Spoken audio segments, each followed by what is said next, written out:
time now for The Clash. Now, is drag an art form? Is drag an art form? That's what I want to know. It's maybe been around for centuries, has it? But are performers better known for their risque performances, their blue humour, their provocative outfits? And is that appropriate for children?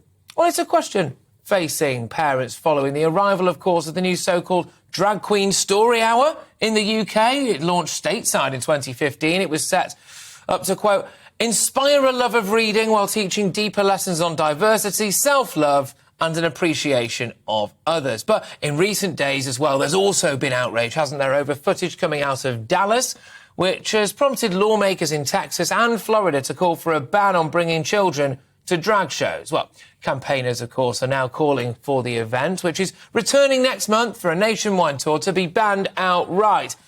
And they don't think this kind of thing would ever fly in Britain. Well, last year, Redbridge Central Library apologised after one drag artist turned up, you're not going to want to miss this one, ladies and gentlemen, dressed as a rainbow monkey bearing a fake bare buttocks and brandishing an actual sex toy.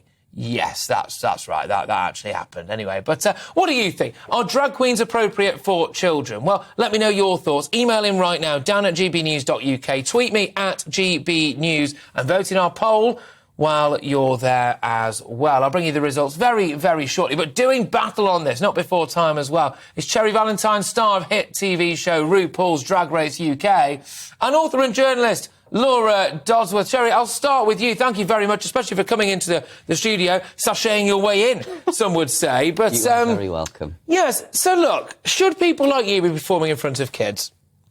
I think that's a really silly question, to be honest. I get that a lot. Like, when you mentioned just about the monkey and the person being dressed as a monkey, that's completely irrelevant to the whole picture. I mean, you didn't mention anything about children actually getting something good from drag. What did they get from it? Well, I've just done a tour over the last 3 months and met thousands of children under 18, and all of them were there and absolutely loved every second of it. And their parents were there and they enjoyed every moment and said how much it helped their children feel like they could become themselves a bit more. There's so much good in it, and I think it's difficult to just focus on the bad. We can't just pick out a minority inside a minority and make it the whole thing, you know? No, hey, fair enough, Laura. I'll lob it over your way now. Laura Dodsworth, of course, author and journalist. Look, some of the videos coming out of Dallas are shocking, but I do believe that what Cherry's saying there is that's an extreme example, and we shouldn't be focusing on those things. Yeah, no, it is an extreme example, and I don't think we can confuse that really bizarre scene of children going to quite an explicit drag show in an adult venue with libraries and education. I think the question to ask is, do drag queens have a vital role in helping children learn to read and love stories? Because while children might be able to get something from drag, Cherry's just talked about some benefits. Is reading, our libraries, the place? Is there a different format? I mean, I think overall as a society, we are very open-minded and tolerant. And I'm all in favour of encouraging people to be open-minded about gender non-conformity and different sexualities. And, lots of people take their kids to the pantomime at Christmas. And, the Danes are, I guess, a type of drag queen. Sorry if I'm getting that wrong, but, that's kind of how it looks to me. There's a similarity there. But drag queens, at least the ones I've seen, it feels a bit more like it's kind of evening entertainment. There can be innuendo and adult themes. And also there's, elements of the costume that you could arguably say present kind of a sexist view of womanhood. I think there's a lot of confusion at the moment about sex and gender. And I think maybe when it comes to teach children to read, perhaps it could just be about the basics of reading. Laura, absolutely. Can I just say one more thing? Say one more thing, Patrick? Because you mentioned the guy that was referred to as the rainbow dildo butt monkey. Yes, I remember. I think we all remember that guy, yes. But there was also another example. Glencoates Primary School in Paisley in Scotland invited a drag queen called Flo Job to read stories to children. And while I don't think anything inappropriate happened in the classroom, actually this is somebody who has a very sexual social media feed, and that was all over the media too. So things do go wrong. All right, Laura, I'm going to come back to you, Laura. Laura, I'm going to come back to you. Absolutely fair enough. I know there's a lot to get stuck into here. Cherry, thank you for sitting there so patiently with that. There's a lot for you to come back on there. I suppose, can I just ask this? Now, this is certainly not something I mean myself. I'm just asking this genuinely because this is what a lot of people might say. Some people might say is it forcing some kind of homosexuality onto kids or something like that. That's one of the things that a lot of the more conservative, especially Americans, would say. Mm-hmm. I think that's an absolute outrageous idea, to be honest, that drag forces people to be a homosexual. And like she's just mentioned, sex and gender are completely different things. They really are. Sex, like myself, I can only go off my own opinions, but I'm a man. That's my sex. But my gender is so fluid, and sometimes I feel more feminine, sometimes I feel more masculine. And I think drag allows people, and especially children when they're growing up, to really just help them navigate it all, because we are being thrown things like phrases, we're being thrown new words constantly all the time. And I think, like, I personally, I'm also a qualified mental health nurse. Right. So I wouldn't class myself as a sexual person in drag. I just use it for artistic reasons. I use it for self-expression, to play with gender, to really, like, question what we think is, like how we should be in a society. So children ask me all the time, like, things about mental health because of my mental health background, and I'm more than happy to talk to them about that. Have you ever had any bad reactions, Cherry?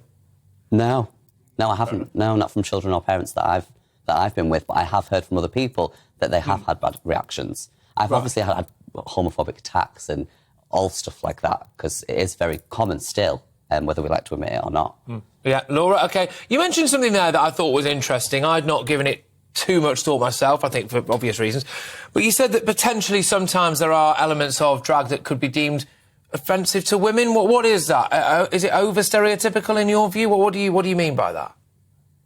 I think that, there's so many different ways to take it. It's fun, it's a performance, it's a kind of very heightened expression of a particular type of femininity. I wouldn't say that it's necessarily offensive to women, right, but it does definitely play into gender stereotypes in a way that is sexism. So I think that the idea of using drag to talk about gender nonconformity is useful, but you can't then also ignore the fact that it plays into sexist stereotypes. I just think it's all really complex. And I'm not sure that the time when you're encouraging children to learn to read and to love stories is the time to also bring in all of this complexity. I do want to very much echo what Cherry just said. I don't think children seeing drag queens is going to make them go gay. Your sexuality is your sexuality. But there is an awful lot of confusion about gender. There's kind of crazy stuff going on in schools at the moment, to do with toilets and changing rooms and, all sorts of names, etc. Yeah, gosh. Yeah, and you can't really escape a lot of the furore about transgender ideology. And I just think perhaps story time should be kept simple. And I think a lot of people don't really see the need for this. I think we have to be careful because there are examples where things have happened that are just inappropriate. I mean, it's kind of horrific to think about somebody waving a Technicolor dildo around in a library to children who went along for a story time. Some serious mistakes were made. And while those are isolated examples, we've seen more of it in the United States. I think it's an American export we want to be a little bit careful about. OK. I'm presuming that, Cherry, if it was banned here in this country, I suppose, any kind of drag out towards kids, would you protest over that ban, just quickly? Would I protest? I'd share my personal opinion.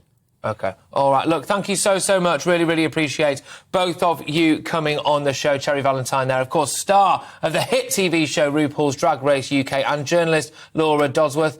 And I thought that was absolutely fantastic. Thank you so much for coming on the show, both of you. Well, look, who do you agree with, OK, people? It is a tough one, this, and I think we had a really nice debate there, actually, because sometimes you look at it and you see extreme examples like rainbow dildo butt monkey, which I never thought I'd say on national television, or what's been going on in some places in Dallas, OK, but that's not necessarily the same, is it, as some would say maybe a relatively tame drag performance in a library in front of a load of kids who don't really seem to mind. So there you go. Who do you agree with, though? Are drag queens appropriate for children? Well, Sean on Twitter says no, they scare kids and it's very juvenile to educate children about men dressing up in women's clothes. Ryan on Twitter says whoever votes yes needs their heads looked at. And Kieran on Twitter says yes, drag queens are appropriate for children in the right context, say reading children's books at a school, which they sometimes do. So there we go. And your verdict is now in on our big Twitter poll. That's right. Just 7% of you agree that drag queens are appropriate for children, while 93% of you say no way.